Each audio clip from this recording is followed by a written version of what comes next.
जय Shri Shyam, grooming business insights में आपका स्वागत है। शुरुआत करते हैं आज की अपनी पहली अपडेट से। हमारी पहली अपडेट आ रही है टाटा के द्वारा सेटअप किए जाने वाले सेमीकंडक्टर प्लांट को लेकर। आपको पता होगा कि गुजरात के धोलेरा में टाटा ग्रुप अब अपना सेमीकंडक्टर प्लांट शुरू करने वाला है। इसमें 91,000 करोड़ के इन्वेस्टमेंट की बात कही जा रही है और अब अपडेट ये आ रही है कि इस प्लांट से साल 2026 तक सेमीकंडक्टर्स का प्रोडक्शन होना शुरू भी हो जाएगा।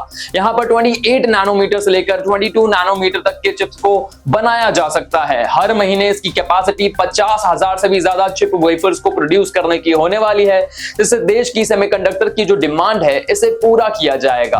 अगली अपडेट में हम बात करेंगे ग्लोबल मोबाइल मैन्युफैक्चरिंग के बारे में। अपडेट ये आ रही है कि इंडिया अब दुनिया का दूसरा सबसे बड़ा मोबाइल मैन्युफैक्चरर बन चुका है। यहाँ पर Apple, Samsung, Xiaomi, Realme, Vivo, Oppo, ये सारे जितने भी ब्रांड्स हैं तेजी से प्रोडक्शन यूनिट्स को सेटअप कर रहे हैं और अपने प्रोडक्शन को बढ़ा रहे हैं। देश के अंदर 4 ट्रिलियन इंडियन रुपीस से भी ज्यादा के वर्थ के प्रोडक्शन हो रहे हैं और यहां पर बताया यह भी जा रहा है कि 250 करोड़ के करीब यूनिट्स को प्रोड्यूस किया गया है इस दौरान। नेक्स्ट अपडेट में हम बात करेंगे बेंगलुरु के बारे में। देश की one of the hitech cities में से एक बेंगलुरु का नाम गिना जाता है। कई लोग तो इसे इंडियन सिलिकॉन वैली भी कहते हैं क्योंकि देश में बड़ी बड़ी एमएनसीज अपने ऑफिसेस को बेंगलुरु में सेटअप करे हुए हैं और साथ ही में देश के बड़े बड़े आईटी प्रोफेशनल्स यहां से ऑपरेट करते हैं। लेकिन अब बेंगलुरु का हाल बहुत ज्यादा बेहाल होता जा रहा है क्योंकि लगातार पानी की कमी से रिलेटेड खबरें बेंगलुरु से आ रही हैं और अब ये पता चल रहा है कि बेंगलुरु के जो आईटी प्रोफेशनल्स हैं वो अपने ऑफिसेज में वर्क फ्रॉम होम की डिमांड कर रहे हैं। वो खुद को रिलोकेट करना चाहते हैं क्योंकि बेंगलुरु में भारी पानी की कमी होती जा रही है। ना सिर्फ आम लोगों में बल्कि बिजनेसेस में भी भारी पानी की कमी को देखा जा रहा है। इसके पहले भी हमने अपनी कुछ अपडेट्स में आपको बताया था कि रेस्टोरेंट ओनर्स भी अब यहाँ पर डिस्पोजेबल कटलरीज को यूज कर रहे हैं क्योंकि पानी का बहुत ज्यादा इस्तेमाल होता है कटलरीज को वॉश करने के लिए। बहुत सारे इंडिविजुअल्स ऐसे हैं जो रेलवेज को और मॉल्स को यूज कर रहे हैं ताकि वो अपनी टॉयलेट नीड्स को कंप्लीट कर सके। क्या आपको लगता है कि पानी की इस कमी के बीच में बेंगलुरु यहां पर प्रॉस्पर कर सकता है? बताइएगा कमेंट में। अगली खबर में हम बात करेंगे वेदांता के बारे में। वेदांता के बारे में तो आप जानते होंगे, देश की बड़ी माइनिंग कंपनी है, नेचुरल रिसोर्स में डील करती है। इसका डिविडेंड यील्ड भी देश में वन ऑफ द हाईएस्ट है। लेकिन रिसेंटली सेबी ने वेदांता को फटकार लगाते हुए कहा है कि कैन यूके होल्डिंग को आपको 77 करोड़ रुपए से ज्यादा का अमाउंट पे करना पड़ेगा क्योंकि साल 2017 में कैन यूके होल्डिंग ने ये शिकायत करी थी कि वेदांता ने अपने डिविडेंड को बहुत ही ज्यादा डिले किया है और इसके एवज में अब 77 करोड़ की पेनल्टी सेबी ने लगाई है। साथ ही में सेबी ने वेदांता के एग्जीक्यूटिव वाइस प्रेसिडेंट नवीन अग्रवाल पर भी 2 महीनों के लिए सिक्योरिटीज मार्केट के एक्सेस पर रोक लगा दी है। तो आप देख सकते हैं कि किस तरीके से सेबी ने एक बड़ा एक्शन लिया है वेदांता के ऊपर। नेक्स्ट अपडेट आ रही है एयरटेल की तरफ से। एयरटेल के बारे में आप जानते हैं देश की दूसरी सबसे बड़ी टेलीकॉम कंपनी है और अब ये बताया जा रहा है कि देश की दूसरी सबसे बड़ी टेलीकॉम कंपनी एयरटेल ने अपने टैरिफ प्राइसेस को बढ़ा दिया है। 118 रुपीज का जो टेलीकॉम प्लान हुआ करता था वो अब आपको मिलेगा 129 रुपीज में। जो पहले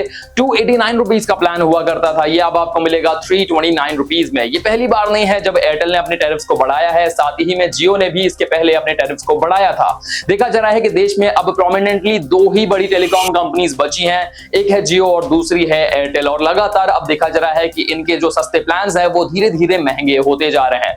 वैसे क्या लगता है आपको, किस तरह से यहाँ पर एक डुओपोली क्रिएट करने की कोशिश हो रही है? बता सकते हैं कमेंट में। अगली खबर आ रही है बॉम्बे स्टॉक एक्सचेंज बीएसई की तरफ से। अपडेट आ रही है कि बीएसई ने रिसेंटली अपने ओन इन्वेस्टर्स को आगाह किया है जिन्होंने पेटीएम पेमेंट्स बैंक के थ्रू बीएसई में ट्रांजैक्शंस किए हैं और अब बताया जा रहा है कि इन्हें कहा जा रहा है कि आप 15 मार्च 2024 के पहले पहले अपने अकाउंट में दूसरा बैंक जोड़ लें। अगर आप ऐसा करते हैं तो आप किसी भी तरह के ट्रांजैक्शन लाभ से बच सकते हैं क्योंकि आरबीआई ने ऑलरेडी पेटीएम पेमेंट्स बैंक के ऊपर एक्शन लेते हुए लास्ट तारीख तय करी है 15 मार्च की, जिसके बाद से पेटीएम पेमेंट्स बैंक फंक्शनल नहीं रहने वाला है। अगली खबर में हम बात करेंगे रिटेल इन्फ्लेशन के बारे में। हमारे देश की जो मिनिस्ट्री ऑफ स्टैटिस्टिक्स है इसने रिसेंटली आंकड़े रिलीज करे हैं फरवरी 2024 के और बताया है कि देश में फरवरी 2024 के अंदर रिटेल इन्फ्लेशन 5.09% की रफ्तार से ग्रो करी है। अगर हम देखें इसे कंपेयर करें पिछले महीने यानी कि जनवरी 2024 से तो इसमें एक नेग्लिजिबल चेंज देखा जा रहा है क्योंकि जनवरी में 5.1% की रफ्तार से हमारी रिटेल इन्फ्लेशन बढ़ रही थी।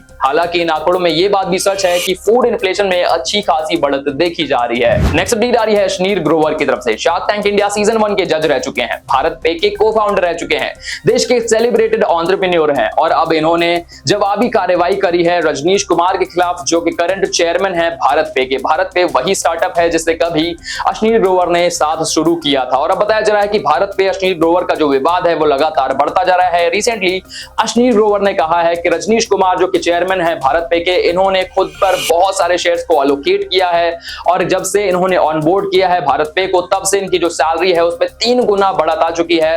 हर साल ये अपनी सैलरी में 1.5 करोड़ का इजाफा कर रहे हैं, जिसे आरबीआई को इन्वेस्टिगेट करना चाहिए और इसीलिए अब ये बयान बहुत ज्यादा वायरल हो रहा है। अगली खबर आ रही है जियो सिनेमा की तरफ से। जियो सिनेमा के बारे में आप जानते हैं, एक ओटीटी प्लेटफॉर्म है और ये मुकेश अंबानी ओन करते हैं। जियो सिनेमा रिसेंटली एक बड़ा कोलैबोरेशन करने वाला है शेयर चैट की सब्सिडरी प्लेटफॉर्म मोज ऐप के साथ। मोज ऐप के बारे में आप जानते हैं, जिस तरह से आप टिकटॉक यूज करते हैं, चिंगारी या फिर रील्स देखते हैं, उसी तरह से मोज ऐप पर भी आप स्क्रॉल करके शॉर्ट फॉर्म वीडियोस देख सकते हैं और अब इसका एक कोलैबोरेशन होने वाला है जियो सिनेमा के साथ। जियो सिनेमा का यहां पर पर्पस है कि भाई स्पोर्ट्स कंटेंट को स्प्रेड किया जाए। अब आप जानते हैं कि जियो का एक बड़ा कोलैबोरेशन हो चुका है डिज्नी प्लस हॉटस्टार के साथ, जिसकी वजह से अब एक बहुत बड़ा चंक स्पोर्ट्स सेगमेंट का जियो सिनेमा के पास आ चुका है और उसे ही स्प्रेड करने के लिए अक्रॉस द सेगमेंट ये कोलैबोरेशन किया जा रहा है। साथ ही में रीजनल लेवल पे भी जियो सिनेमा अपनी पकड़ बना सकता है और डेली कंजम्पशन हैबिट में भी अपने आप को मौजूद करवा सकता है। अगली खबर आ रही है पुणे ट्रांसपोर्ट अथॉरिटी की तरफ से। अपडेट आ रही है कि पुणे ट्रांसपोर्ट अथॉरिटी ने ओला और उबर को एक बड़ा झटका दिया है, यानी कि ओला और उबर अब पुणे में वर्क नहीं कर सकते। इसके पीछे का रीजन यह है कि ओला और उबर ने as a vehicle aggregator work करने के लिए एक एप्लीकेशन सबमिट करी थी पुणे ट्रांसपोर्ट अथॉरिटी में, जिसे अब पुणे ट्रांसपोर्ट अथॉरिटी ने रिजेक्ट कर दिया है। इसके पीछे का रीजन यह है कि व्हीकल एग्रीगेटर गाइडलाइंस को ये फॉलो नहीं कर रहे हैं और इन गाइडलाइंस को फॉलो न करने की वजह से इन्हें लाइसेंस नहीं दिया जा रहा है, यानी कि आप पुणे में ओला और उबर यूज करते हैं तो ये इलीगल माना जाएगा। नेक्स्ट अपडेट आ रही है ब्रिटिश अमेरिकन टोबैको कंपनी की तरफ से। अपडेट यह है कि इंडियन टोबैको कंपनी आईटीसी में ब्रिटिश अमेरिकन टोबैको कंपनी ने रिसेंटली अपने स्टेक्स को डाइल्यूट किया है। यहां पर ब्लॉक डील के जरिए 3.5% के करीब के स्टेक्स को सेल किया गया है। इनकी कीमत 17,491 रुपीज रह रही है, जहां पर एक शेयर की कीमत 400.4 रुपए लगाई गई है और यहां पर एक लार्ज चंक में इन शेयर्स को सेल किया गया है। हम आपको बता दें कि इंडिया की जो आईटीसी है यानी कि इंडियन टोबैको कंपनी, इसमें एक लार्ज चंक ओन करती है ब्रिटिश अमेरिकन टोबैको कंपनी, जिसके पास 29% से भी ज्यादा का स्टेक बताया जाता है। नेक्स्ट अपडेट आ रही है मेटा की तरफ से। मेटा के बारे में आप जानते हैं, ग्लोबल टेक जायंट है, फेसबुक, इंस्टाग्राम, व्हाट्सएप जैसी कंपनीज की पेरेंट कंपनी है।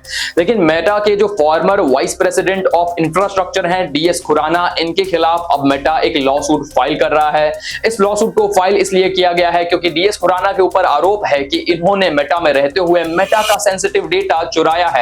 इन्होंने अपने पर्सनल अकाउंट में इसे अपलोड किया है और उसके बाद इन्होंने मेटा से रेजिग्नेशन दे दिया ताकि ये एक एआई स्टार्टअप पर काम कर सके। साथ ही में कुछ और एम्प्लॉइज को ये साथ में लेकर गए और अब इन पर एक लॉ सूट फाइल किया गया है। अगली खबर आ रही है टिकटॉक की तरफ से। टिकटॉक के बारे में आप जानते हैं, इंडिया में इसे काफी वक्त पहले ही बैन कर दिया गया था। उसके बाद से शॉर्ट्स और रील्स देश के अंदर वायरल हो रहे थे, लेकिन टिकटॉक को एक बड़ा बैन का सामना करना पड़ सकता है अमेरिकन मार्केट के अंदर, क्योंकि यूएस में एक बिल लेकर आया गया है जो कोई टिकटॉक के लिए एक परेशानी का सबब बन सकता है।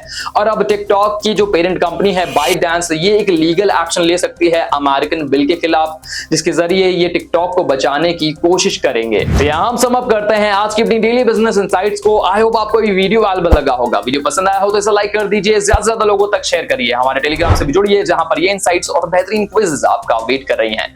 मिलेंगे अगले वीडियो में, तब तक के लिए शुक्रिया, गुड बाय, टाटा, जय श्री श्याम।